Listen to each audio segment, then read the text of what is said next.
할렐루야. 자, 오늘은 제목이 완성된 천국의 성령의 법입니다.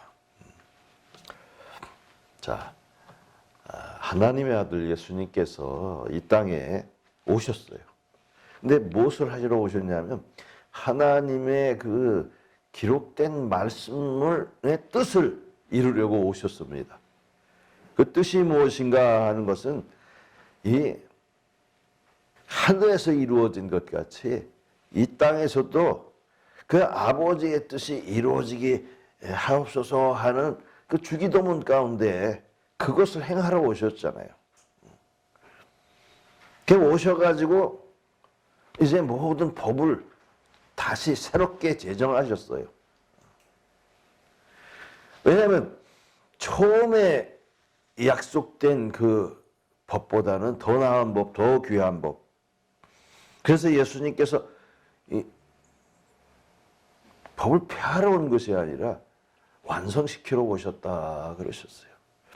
왜냐하면요, 그들이 갖고 있는 그 법은 어떤 것이냐면 아브라함이 시족이었고 또 야곱이 12지파로 나누어진 부족이었습니다. 그러나 큰 부족을 이뤘어도 그들이 애굽의 노예인 상태에서 하나님께서 그들을 인도해내서 홍해를 건너 가나안 땅을 정복하고 마침내 아브라함의 그 약속, 그 나라를 이루겠다는 약속을 그때 이루셨습니다. 그래서 출애굽기 19장 18절에 보면 불 가운데서 나타나신 이 하나님께서 그 백성들에게 성결하게 하라 하시면서 그 출애굽기 20장과 23절에 율법을 주시고 그리고 출애굽기 24장 7절에 언약서를 가져다가 백성에게 낭독하여 듣게 하니 그들이 여호와의 모든 말씀을 우리가 준행하리다 하면서 모세가 그 피를 가지고 백성에게 뿌려서 그 이제 하나님의 말씀에 대하여 너희와 세우신 언약의 피니라. 그 하나님의 말씀을 받아서 우리가 준행하겠습니다 할 때 바로 그때부터 완전한 국가가 성립이 되는 거예요. 왜냐하면 한 국가가 성립이 되려면 국민, 주권, 영토 이 세 가지가 있어야 되는데 바로 이런 3요소가 완벽하게 구비된 나라가 되었다라는 사실이에요. 가나안 땅을 영토로 하고 그 할례 받은 백성들이 그 백성이 되는 것이고 그리고 하나님의 주권, 그 하나님의 법이 세워졌을 때 완벽한 하나님의 왕대심의 통치가 시작이 되었던 것입니다. 그래서 하나님의 통치는 세상의 통치와 달리 하나님은 살아계시면서 보이지 아니하시지만 사람들을 자기 통치의 대리인으로 삼으셨는데 그것이 바로 사사, 그 심판관이. 즉 하나님께서 무슨 일이 일어나면 그 사사들을 통해서 백성들을 치리하셨습니다.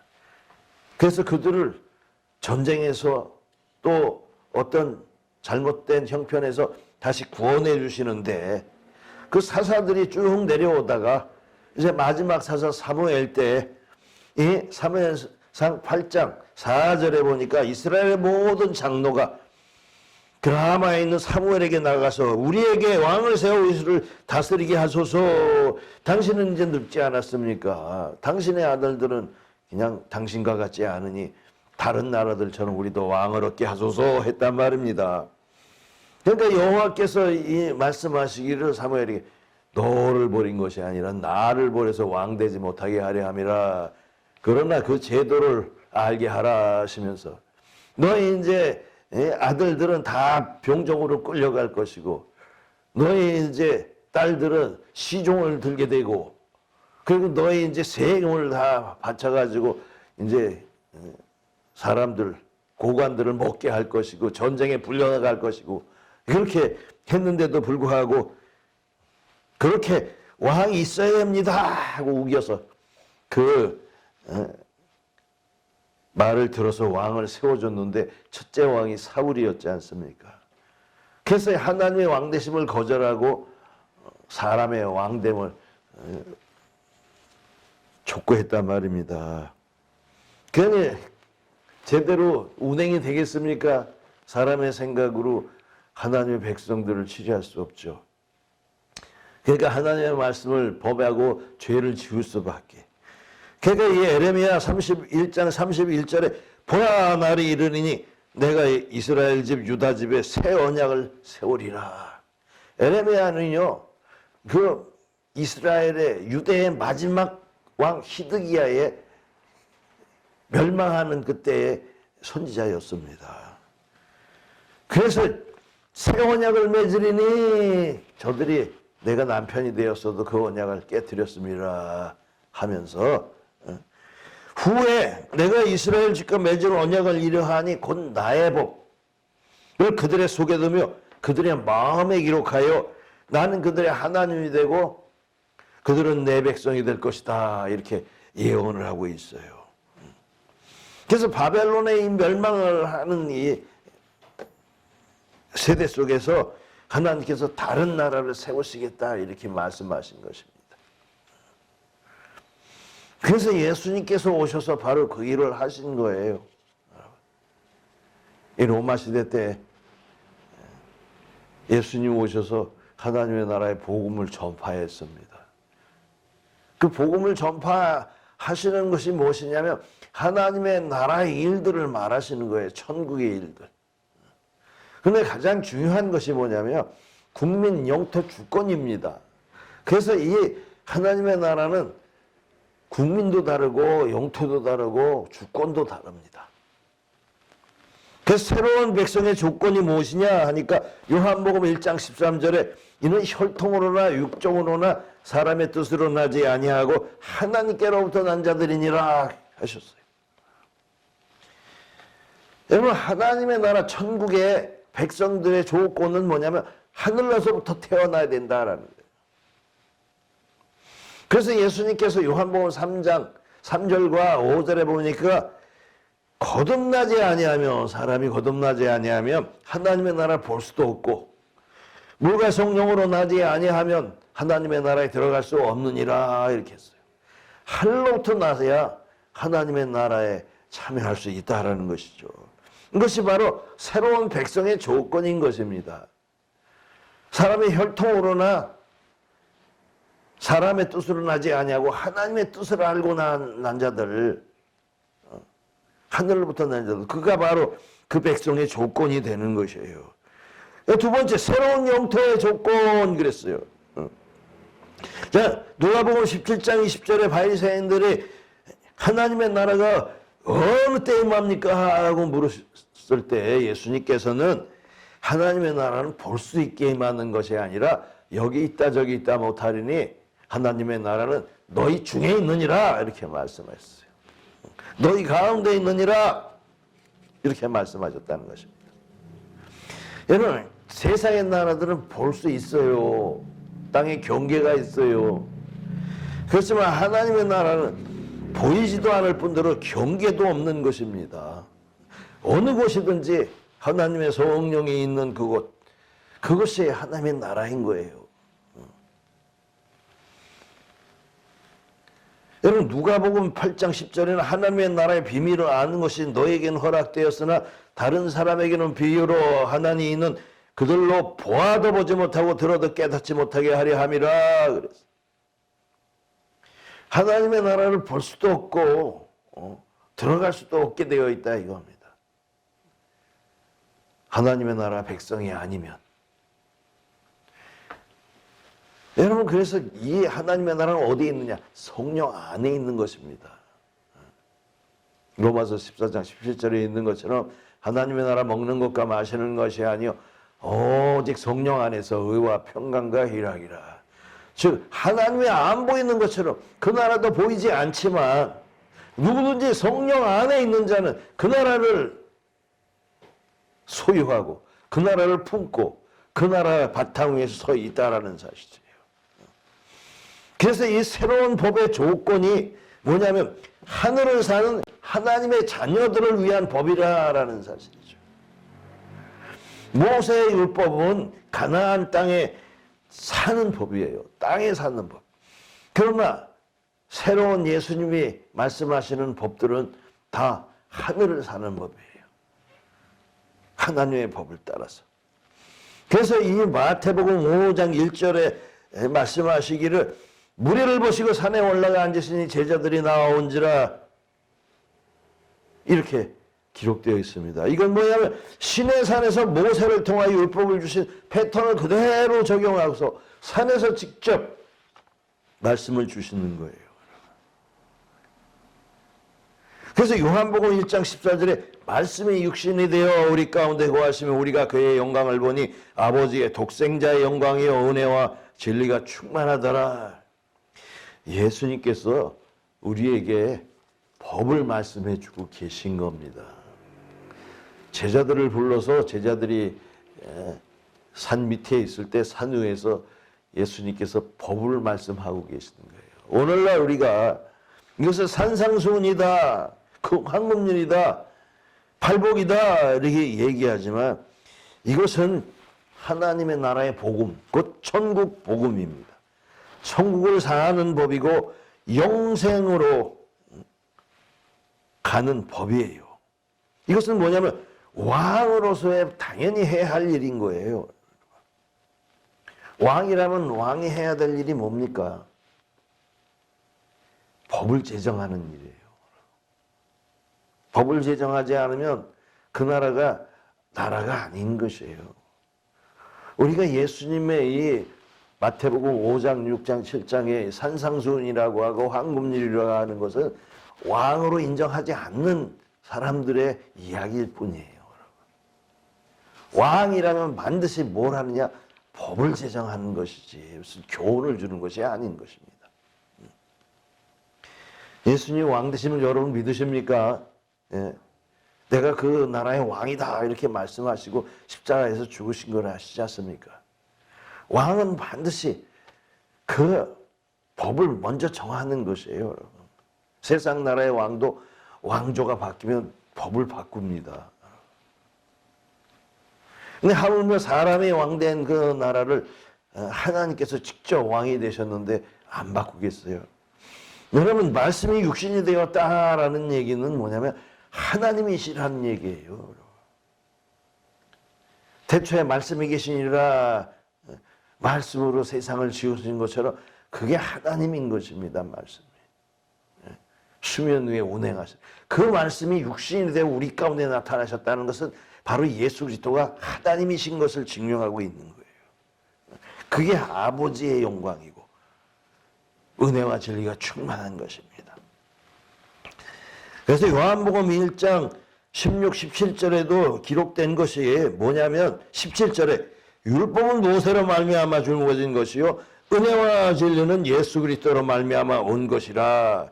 그 16절에 우리가 다 그 충만한 데서 받으니 은혜 위에 은혜로라 이렇게 되어 있습니다. 여러분 은혜 위에 은혜가 뭐겠습니까? 저기 이스라엘 백성들에게 땅에 사는 법을 주신 것도 굉장한 은혜였어요. 다른 왕들의 법과 달리 하나님의 왕 되시기 때문에 그들은 다 형제고 누구나 똑같이 균등하게 그 권리를 주장할 수 있는 그런 나라의 법을 주셨던 것입니다. 땅의 법도.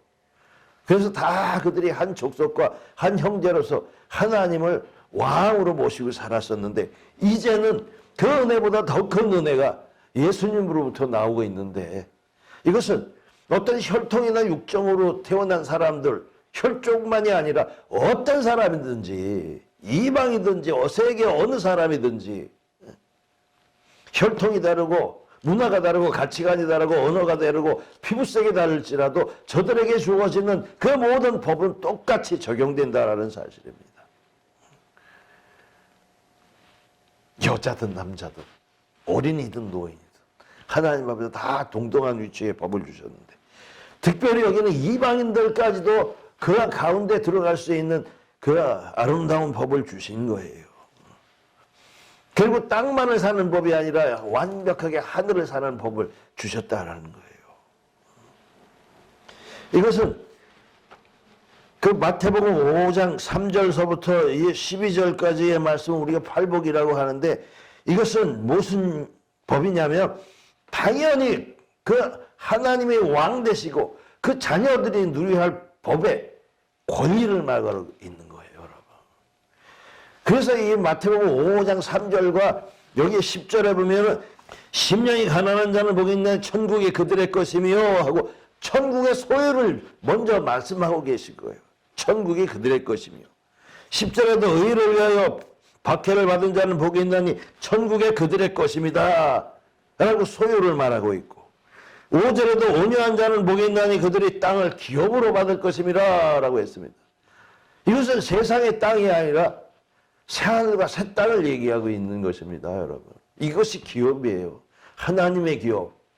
사람의 기업은 이 세상 땅이겠지만 하나님의 기업, 이것은 새하늘과 새 땅을 이야기하고 있는 것입니다, 여러분. 그러나 이게 전부 다가 하나님의 자녀들을 위한 복이에요, 여러분. 9절에도 화평하게 하는 자는 복이 있나니 하나님의 아들이라 일컬음을 받을 것이며. 그러니까 이 팔복이라고 말하는 이 복들이 다른 것이 아니라 그 백성, 왕의 자녀들이 받아야 할, 반드시 받아야 할 그 권리를 얘기하고 있는 것입니다. 그냥 세상 백성들이 받아야 할 그런 권리가 아니라 하나님의 자녀들이 받아야 할 권리예요, 여러분. 특별한 것입니다. 왕의 자녀들이 받아야 할 권리. 자, 그리고 책임과 의무가 또 있는 거예요. 여러분, 책임과 의무에서는 또 다른 게 뭐냐면 지금 마태복음 5장 21절에 옛사람에게 말한 바 살인하지 말라 누구든지 살인하면 심판을 받게 되리라 하였다는 것을 너희가 들었으나 나는 너에게 이르노니 라고 말씀하셨어요. 이것은 무슨 얘기냐면 옛사람에게 말한 바, 이것은 옛사람들 땅의 백성들에게 말했을 때는 살인하지 말라, 사람을 해하면 반드시 벌을 받으리라 했지만 이제 22절에 나는 너희에게 이르노니 라고 했을 때는 여기 나는 이라는 것이 뭡니까? 나는 하나님이라는 것입니다, 여러분. 법을 제정하는 자를 얘기하고 있어요. 하나님께서가 아니라 나가 누구냐면 여호와 하나님인 거예요. 형제에게 노하는 자마다 심판을 받게 되고 형제에게 라가라는 자는 공회에 잡혀 들어가게 되고 미련한 놈이라고 하는 자는 지옥에 들어가리라. 여기 하나님보다 형제를 위하라라고 말씀하시는 거예요. 하나님 자신을 위하는 것이 아니라 너희 형제들을 위해라. 23절에도 그러므로 예물을 제단에 드리러 가서 거기서 형제에게 원망을 들을 만한 일이 생각나면 예물을 제단 앞에 두고 가서 형제와 화목하고 그 후에 와서 예물을 드려라. 여러분, 이스라엘 사람들이 하나님을 중요시 하면서 사람을 무시했어요. 그렇지만 하나님께서는 나는 괜찮으니 니들 잘해줘라 이렇게 말씀하시는 거예요. 그 법이 엄청 다른 거예요, 방향이. 뿐만 아니라 이 하나님의 나라 천국의 법은 사람의 속을 살피는 법입니다. 사람의 중심을 들여다보는 법이고, 그래서 여기 28절 5장 28절에 나는 너에게 이르노니 운목을 품고 여자를 보는 자마다 마음이 이미 간음하였느니라 이렇게 되어 있어요. 요한복음 8장 3절과 4절에 보면 그 음행 중에 잡힌 여자를 데리고 와서 바리새인들이 간음하다 현장에 잡혔나이다 하면서 모세는 율법에 여자를 돌로 치라고 했는데 당신은 어떻게 했습니까? 그랬을 때 예수님께서 손가락으로 땅에 글을 쓰셨어요. 그러면서 죄 없는 자가 먼저 여인을 치라 그랬습니다. 그러니까 이 말씀을 듣고 양심의 가책이 돼서 나이 많은 사람부터 젊은이까지 다 가버렸어요. 그러니까 너를 고발하던 이가 있냐? 그러니까 없습니다. 나도 너를 정죄하지 않으니 다시는 죄를 범하지 말라. 즉 우리 하나님의 법은 그 사람의 속까지 들여다보는 법인데 세상의 법은 물증이라는 게 있어요. 그 증거가 없으면 도저히 죄를 정하지 못해요. 그러면 하나님은요, 우리의 마음속 깊이를 살피시며 우리의 중심을 보셔서 우리의 죄악들을 다 알고 있는 것입니다. 그래서 우리의 외형적인 것으로 죄를 잡는 세상의 법과는 다르고 그 중심에 벌써 마음의 생각을 하시고 죄를 정하시는 법입니다. 그러니 누구든지 어떤 사람이든지 이 하나님 앞에서 죄를 벗어날 사람이 없는 거예요. 그래서 의인이 하나도 없으니 구원받을 자가 없는 것입니다. 다만 우리 예수 그리스도의 그 죽으심을 통하여 죄사함을 받고 겸손하게 하나님 앞에 속죄함을 받는 것이에요. 여러분, 그래서 우리 하나님께서 우리에게 주신 이 법은 성령이 없으면 지킬 수가 없는 법입니다. 에스겔서 36장 26절에 또 새 영을 너희 속에 두고 새 마음을 너희에게 주되 너희 육신에서 굳은 마음을 제하고 부드러운 마음을 줄 것이며 또 내 영을 너희 속에 두어 너희로 내 율례를 행하게 하리니 너희가 내 규례를 지켜 행할지라. 세상의 어떤 법도 마음속에 일어난 죄의 증거를 잡을 수가 없어요. 그러나 하나님의 법은요, 우리 속에 있어서 자기 스스로가 자기 죄를 알게 돼서 회개하고 돌이키는 것입니다. 그래서 에레미야 31장 33절에 그 약속이 뭐냐면, 자, 새 약속이 그날 내가 이스라엘 집과 맺을 약속은 이러하니 곧 내가 나의 법을 그들의 속에 두며 그들의 마음에 기록하여 나는 그들의 하나님이 되고 그들은 내 백성이 될 것이라. 라는 그 말씀이에요. 여러분, 그 성령을 받지 아니하면 하나님의 법을 지킬 수도 없고 알지도 못해요. 이게 성령의 법이 그렇게 중요한 것입니다. 사람들은 그냥 겉에 양피지나 돌판에 쓰여진 법으로 지나가는데 그것이 아니라 우리 마음속에 써져 있어야 그 사람이 진정 하나님의 자녀이요 하나님으로서 거듭난 사람이 되는 거예요. 여러분, 내가 남을 속일 수는 있어도 우리 속에 보고 계시는 하나님을 속일 수 없다라는 사실을 알아야 됩니다.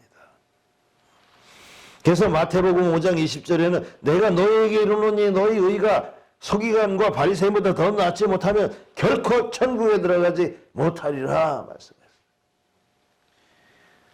여러분, 오늘날 그리스도인들이 세상의 법에 의해서 나는 죄 안 지고 살아가니 이렇게 생각하면 이거 결코 오산입니다. 여러분, 하나님의 법이 따로 있어서 그 법을 지키는 자가 하늘 천국에 들어가는 것이고 하나님 앞에 인정받는 것이지요. 세상의 법은 상대적인 법입니다. 율법, 모세가 준 율법은 상대가 준 법이에요. 그러나 예수님이 주신 법은 절대적인 법입니다. 그래서 마태복음 5장 38절에 눈은 눈으로 이는 이로 갚으라 하였다는 것을 너희가 들었으나 라는 이 상대적인 법. 팔을 상처를 내면 같이 상처를 내고, 소를 죽였으면 소를 또 갚아줘야 되고, 눈을 다치게 했으면 눈을 빼야 되고, 이런 상대적인 법이에요. 그러나 5장 43절에 말하기를 나는 너에게 이르노니 너희 원수를 사랑하며 너희를 박해하는 자를 위하여 기도하라. 어떻게 원수를 사랑합니까? 박해하는 자를 위하여 기도하라고 했어요. 왜냐하면요, 하나님의 법은 절대적인 법인데 어떤 절대냐면 하나님의 사랑이신 것에 대한 절대적인 법이에요. 그래서 마태복음 5장 45절에 이같이 한즉 하늘에 계신 너의 아버지의 아들이 되리니 이는 하나님의 그 해를 악인과 선인에게 비추시며 비를 의로운 자와 불의한 자에게 내려주심이라. 아니, 해를 악인과 선인에게 똑같이, 비도 의로운 자와 불의한 자에게 똑같이 내려주시는 거예요. 이게 하나님의 법이에요. 누가 나를 해코지를 해도 나 똑같이 하는 것이 아니라 하나님의 온전하심처럼 나도 똑같이 사랑해야 되는 거예요. 그래서 46절과 48절을 제가 읽겠습니다. 너희가 너희를 사랑하는 자만은 사랑하면 무슨 상이 있으리요? 세리도 이같이 아니하느냐? 또 너희가 내 형제에게만 무난하면 무슨 더하는 것이 무엇이냐? 이방인들도 이같이 하는지 아니하느냐? 그러므로 하늘에 계신 너희 아버지 온전하신 것 같이 너희도 온전하라. 이게 온전한 게 퍼펙트한다, 완벽하다라는 거예요. 뭘로 완벽합니까? 그냥 하나님은 그냥 똑같이 비를 내리시고 똑같이 해를 주시는 하나님입니다. 그러니까 너희도 이와 같이 하라라고 하신 거예요. 온전한 거. 그러니 6장에서는 이제 사람에게 보이려고 하지 말라 그랬습니다. 구제할 때, 기도할 때, 금식할 때 은밀한 중에 계신 내 하나님께 하라. 그러면 아버지께서 갚으시리라. 여러분, 아버지가 왕인 것처럼 여러분 자녀들도 왕의 후계자예요. 왕의 권세를 똑같이 누리는 겁니다. 또 왕이 하는 거 똑같이 해야 돼요. 그리고 24절과 21절에 보면 보물이 있는 곳에 내 마음도 있느니라. 너희가 하나님과 재물을 겸하여 숨기지 못하느니라. 오직 너희를 위하여 보물을 하늘에 쌓아두라. 재물에 대해서는요, 하늘에 쌓아두라 이렇게 말씀하셨어요. 그리고 이 마태복음 6장의 가장 중심이 되는 것이 뭐냐면 주님 가르치신 기도입니다. 우리가 매일 때마다 그냥 이 주기도문을 암송하지 않습니까? 기도하지 않습니까? 하늘에 계신 우리 아버지여, 이름이 거룩히 여김을 받으시오며 나라가 임하옵시며 뜻이 하늘에서 이루어진 것 같이 땅에서도 이루어지이다. 여러분, 나라가 임하시며 뜻이 하늘에서 이룬 것 같이 땅에서도 이루어지이다 라는 것이 뭐냐면 바로 먼 것이 아니에요. 하나님의 나라 천국이 하늘에서 된 것처럼 땅에서도 될 것입니다 라는 거예요. 그러니까 하늘에서 하나님의 나라가 있고 땅에도 하나님의 나라가 있는데 나는 이것을 잊어버리고 이것을 알지 못하는 게 바로 시험인 거예요, 여러분. 하늘에 이루어진 것은 하늘 아버지의 나라고 땅에 이루어진 것은 아들의 나라인 것이에요. 성경에서는 그렇게 표현하고 있습니다. 그리고 구하라 그러셨어요. 구하라.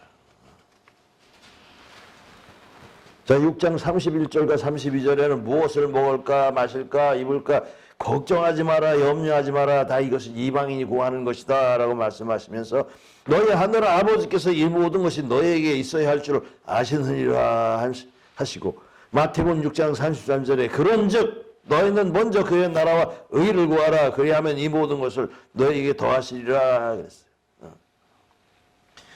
우리가 사실 이게 구하라 그러지만 사실 이건 구하라라는 의미보다는 seek라는 말, 찾으라라는 것이 돼요. 이게 에피제테오라는 것인데 뭐냐면 추구하다, 애쓰다, 탐색하다, 찾다, 원하다 이런 뜻이에요. 그러니까 구하다 그러면 주세요 이런 것이 아니라 아주 애쓰고 찾아보라는 거예요. 탐색해봐라는 거예요. 너희는 먼저 그랬어요. 너희는 먼저 그의 나라와 그의 의를 구하라. First kingdom이라고 했어요. Seek first kingdom. 제일 먼저 하나님의 나라가 뭔지 그걸 찾아봐라 하라고 했어요. 그리고 하나님의 의가 무엇인지, 하나님의 뜻이 무엇인지. 여러분, 하나님의 뜻이 이 세상에서 하나님의 나라를 이루는 것입니다. 그걸 위해서 기다려서 예수님께서 오셔가지고 천국 복음을 비로소 전파하신 것이고, 그거 하나님의 의, 하나님의 원하시는 뜻이 이 땅에서 하나님의 의를 이루고 살아가는 그 모든 사람들이 천국 안에서 하나님의 주신 은혜와 사랑과 축복을 누리면서 살아가고 또 영원한 생명에 이르기까지 살기를 원하시는 것이 아버지의 뜻인 것입니다.